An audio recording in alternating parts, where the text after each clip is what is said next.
What's up, guys? Welcome to uh Rockstar Report. Yeah, that's what we'll call it. We'll call it the Rockstar Report. Where today I talk about what's got Bruffy and GTA Man's panties up in a bunch, and pretty much a lot of the community, from what I've seen, anyways. And that is what Take-Two said in a recent earnings call. And basically, what it is just confirmation that future games from Take-Two, which you guys do not know, Take-Two is Rockstar Games' parent company, so they're the ones that funds Rockstar to make games and shit. They're kind of like their owners in a way, I guess you could say.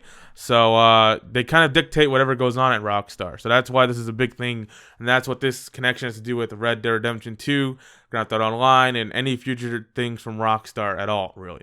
You got a few questions for you. So what do you think are really the key lessons from GTA that you expect to bring to other titles in the future? And should we expect you to continue to move down the price curve on the full game in order to drive more players to GTA Online? Thanks, Ben. Look, I think the key lesson from GTA Online, remember, we launched that title 4 years ago. So we certainly have learned a lot from what we knew 4 years ago. And one of the things we learned is, if we create a robust opportunity and a robust world in which people can play delightfully in a bigger and bigger way, that they will keep coming back and they will engage. And if there's an opportunity to monetize that engagement, and we've announced that there will be an online component to Red Dead, and furthermore, we've said that we aim to have recurrent consumer spending opportunities for every title that we put out at this company.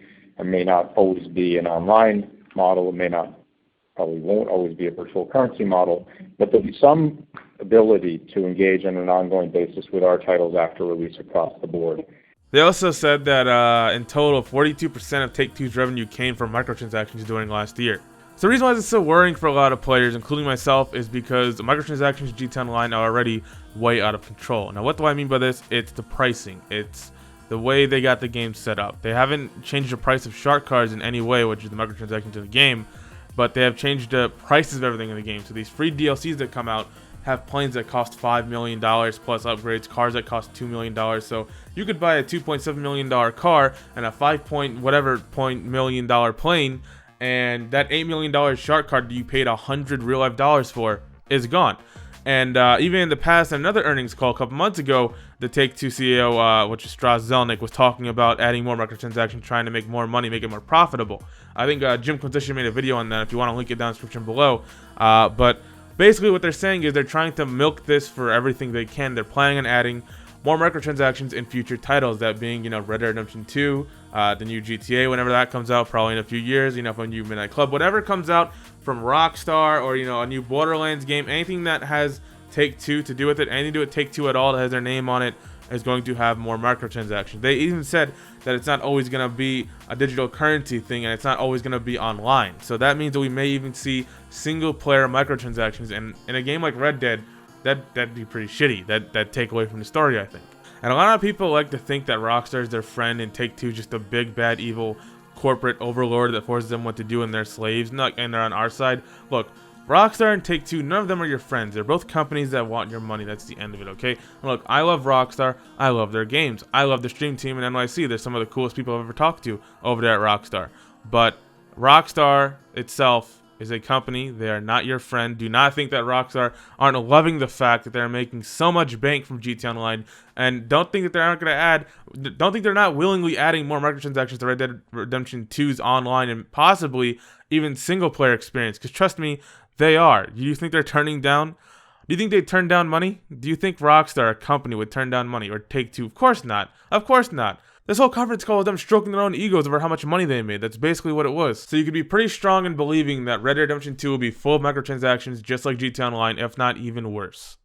And possibly even a single-player experience. And yeah, there's not much to say. There's not much more to say about this, honestly. I could sit here and bitch about it and say why this is a bad thing, but you don't need me to tell you fucks why it's a bad thing. It's microtransactions. I don't need to explain it to you. We've had this conversation on this channel I don't know how many times. I've said this before, years ago. I've said it in tweets, I've said it in discussions, I've said it on podcasts, on many different channels. I've said that GTA Online and GTA in general and the microtransactions make it feel like a free-to-play online game. But the problem is, it's not free-to-play. We're paying $60 for the experience. Now, if GTA Online or Red Dead, was a free game, I can understand the microtransactions and the push to buy shark cards.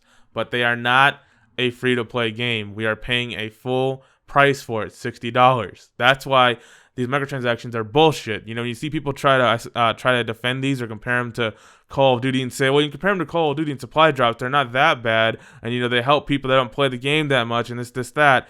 We're paying $60. You do realize we paid $60 for this game, a full-price AAA title. I don't know about you, but as someone like myself that is pro-consumer, paying $60 for a AAA title, a full game, does not warrant you to add a fuck ton of microtransactions in the online portion and even single-player portion of it. But going from here and reading this, it looks like Red Dead's going to be filled with microtransactions. So have fun with that. Yeah, I don't know what else to say. Thanks for watching the first episode of Rockstar Report, if I ever do another one of these. And I'll see you guys on the next one. Enjoy Red Dead, everybody.